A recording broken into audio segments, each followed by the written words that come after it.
Welcome to another edition of 822 News for Friday, May 21st, 2021. I'm Julian Cruz. This news streaming service is geared to keep you informed of developing and interesting news stories affecting the Belizean society. 822 News has been created to offer an outlet and invite individuals to share newsworthy issues which impacts us all as a people. It's a novel idea for Belizean about an innovative approach to foster business opportunities and social activity in what is being called Garden City's night market. A first of its kind in Belizean, the night market will be held on Saturday, May 29th at the Governor General Field. Nikki Agustin, City Councillor with responsibility for tourism promotion, e-governance, and innovation center, is the driving force behind this initiative. We spoke with her to find out more about the night market. All right, so let's talk initially about the whole push to create a night market here in Belizean. Share about that initiative. Right, so night markets aren't necessarily, well, it's foreign to Belize for the most part. There's some people who have done markets and extended it to the night, and I guess you can kind of consider it an extension of that. However, the idea was, I know many people have talked about Taiwan, and I think night markets came out of China itself. But Taiwan is very well known for night markets, and of course across the world, other countries have adopted that same concept. And I think the idea for us here in Belizean was, okay, we've been going through a pandemic, and we know that our small businesses are pretty much the backbone of our country. And these people have also been affected by the pandemic. Some have had to close their doors. So we want to create an avenue for them to be able to sell their products. We've seen a lot of people pop up in terms of social media, and they're selling things on social media. There are some little things in between that may not necessarily, when you think about the fees and the taxes that they have to pay, that are being paid. But we don't want to, at this point, pressure people. So we want to give them an avenue to still be able to sell their products. And for Belizean in itself, we don't have a lot of activities happening here.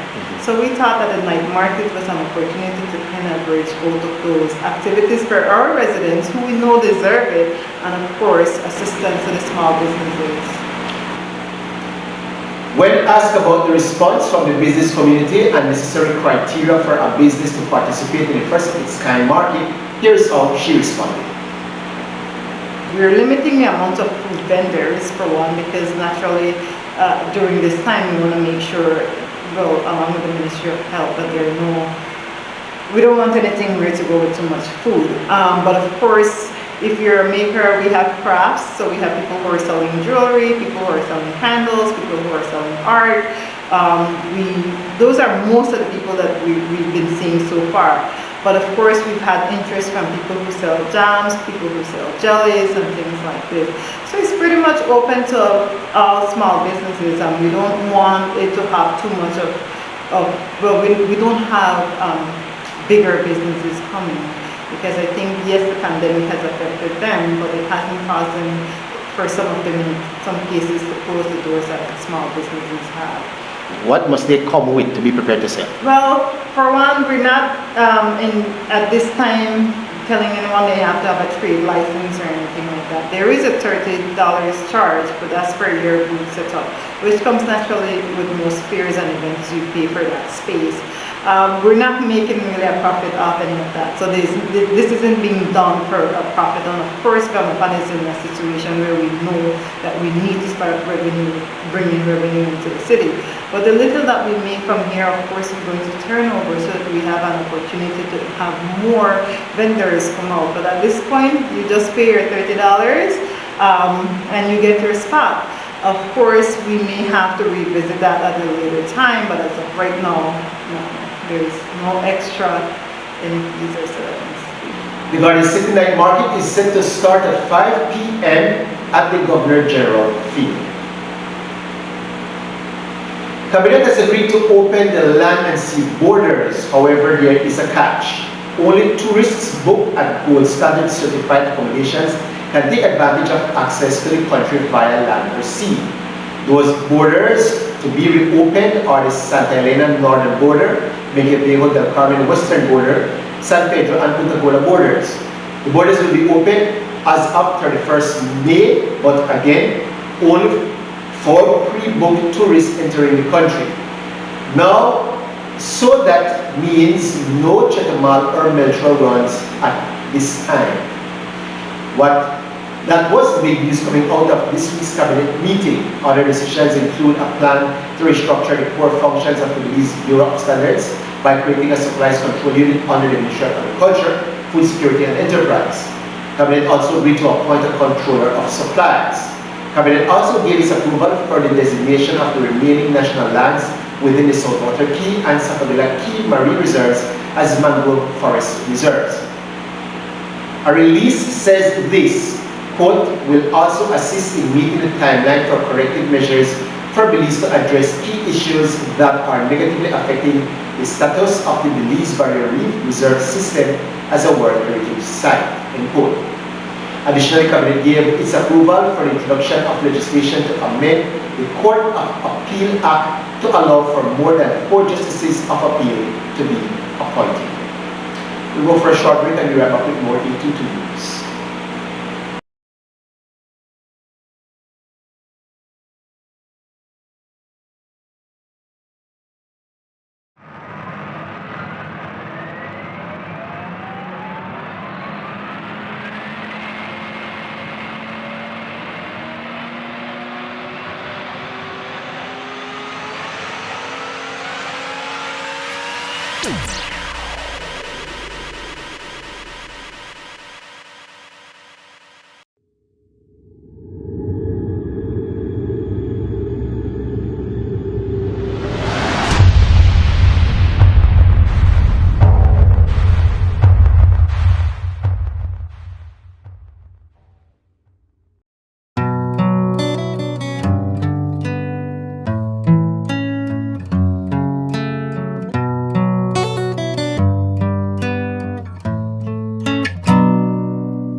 In our conversation with Nikki Agustin, we delved into plans that are fermenting in the area of tourism promotion, particularly in our beautiful little Belmopan.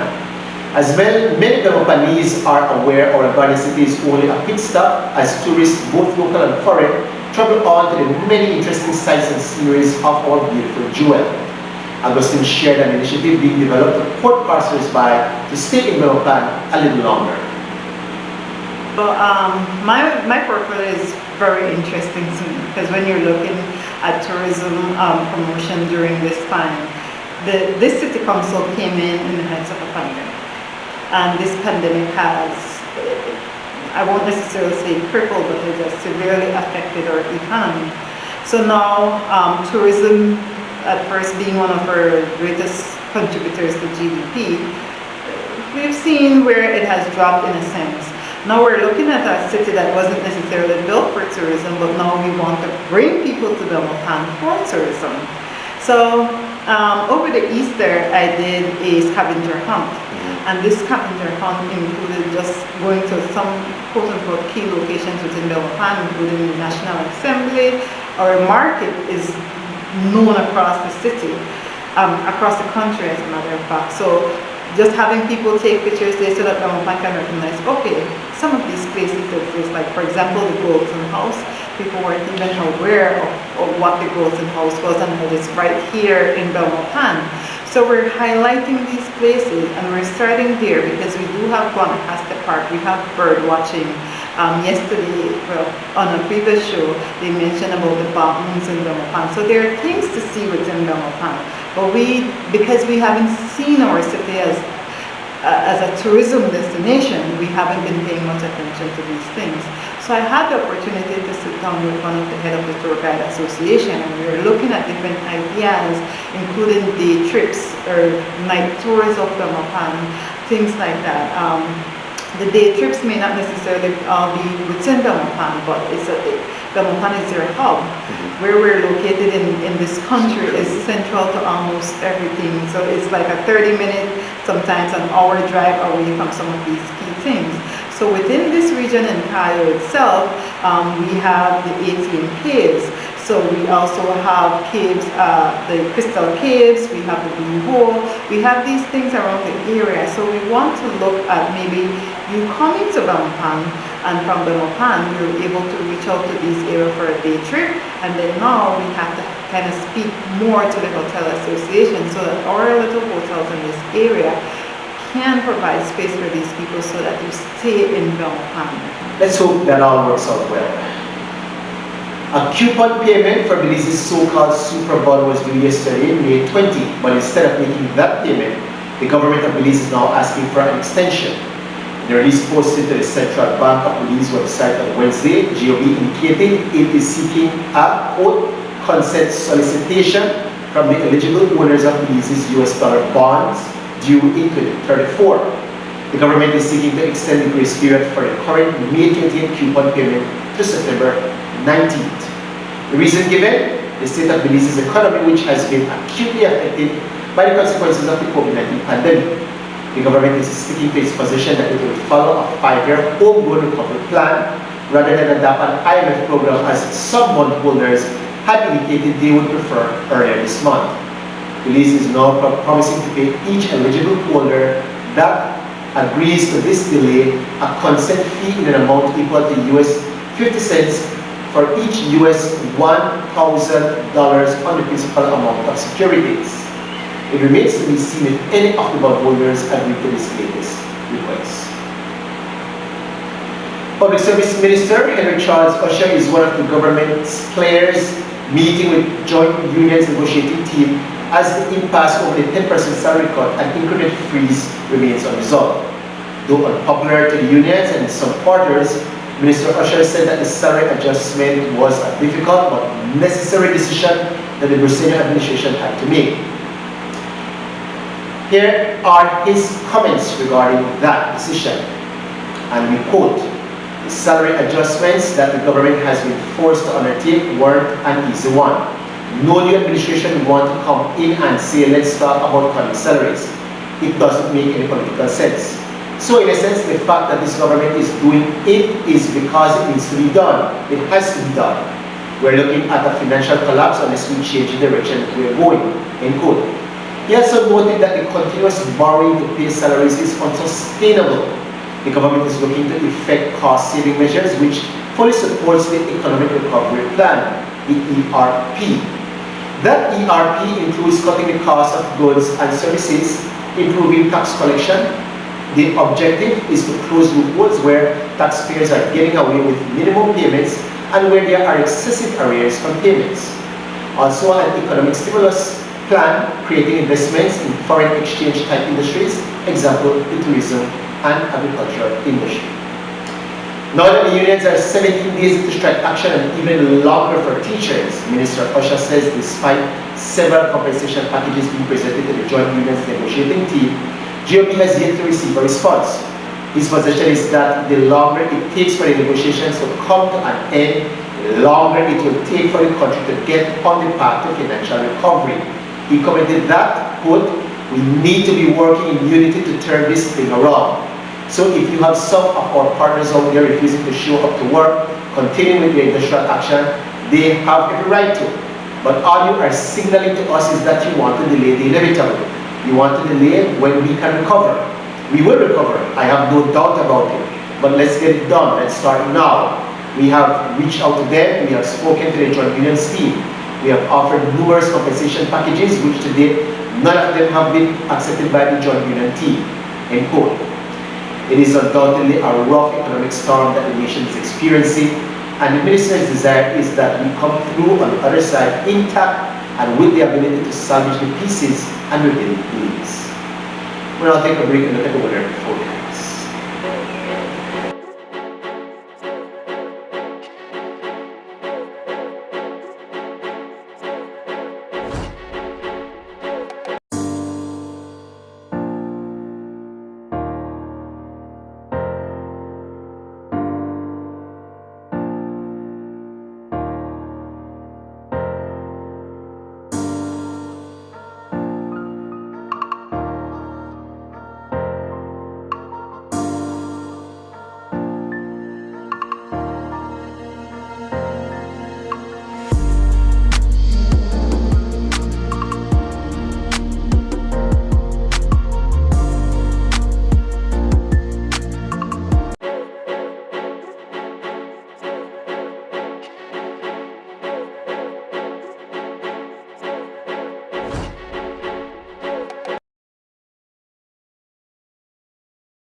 There was a fatal shooting in Belize City on Wednesday night, and police are preparing for what they believe will be a series of retaliatory attacks. Around 8:30 on Wednesday night, officers were called out to a murder scene on Santa Barbara Street. The victim, a 29-year-old Santa Barbara Street resident, Mark Quinn Drury, was known to be involved in gang activity. Witnesses shared that they counted about 4 shots being fired. The shots came from a vehicle that had arrived on the scene where Drury and another individual were standing across from his house. He was taken totally by surprise and was unable to avoid direct assault. Mark Quinn Drury was announced dead on arrival when he was transported to PHMH.